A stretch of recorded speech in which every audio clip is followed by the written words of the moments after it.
சாதி மயக்கம் அப்படி, அப்புறம் மதம், அப்புறம் சாராயம், அப்புறம் திரை கவர்ச்சி, திரை மயக்கம். என்னமோ சுதந்திர தினத்தை கொண்டாடத்துல போய் சிக்கி சத்த மாதிரி கொண்டாடிட்டு இருக்க நீ.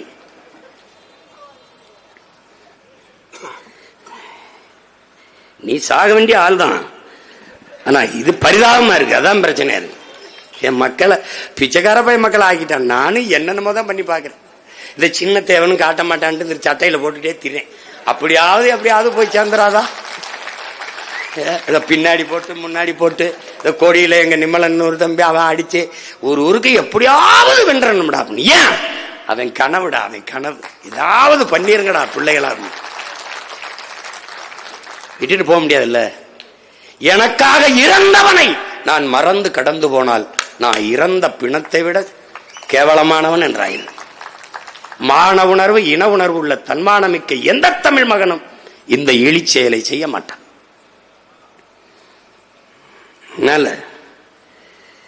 அவன் செய்ய மாட்டான். எல்லாம் நடக்கும், நடத்தி காட்டும்ல. விட்டுட்டா போயிருவோம். நேரம் ஆயிடுச்சு. எனக்கு முன்னாடி நிறைய பேர் நிறைய கருத்துக்களை சொல்லிட்டாங்க. இனிமேலாவது அண்ணனுக்கு கூட கொஞ்சம் நேரம் கொடுக்கணும்னு நினைச்சு சரி பண்ணுங்க. அது ஒன்றும் இல்லை. இன்னைக்குல நாளைக்கு பேச போறோம். நம்ம பாட்டனும் நம்மோடதான் இருக்க போறான். அவன் நினைவும் பெருமையும் நம்மோடதான் இருக்க போகுது. எல்லாத்துக்கும் மேல அவன் மானமும் வீரமும் நம்மளுடைய வாழ்ந்து கொண்டிருக்குது.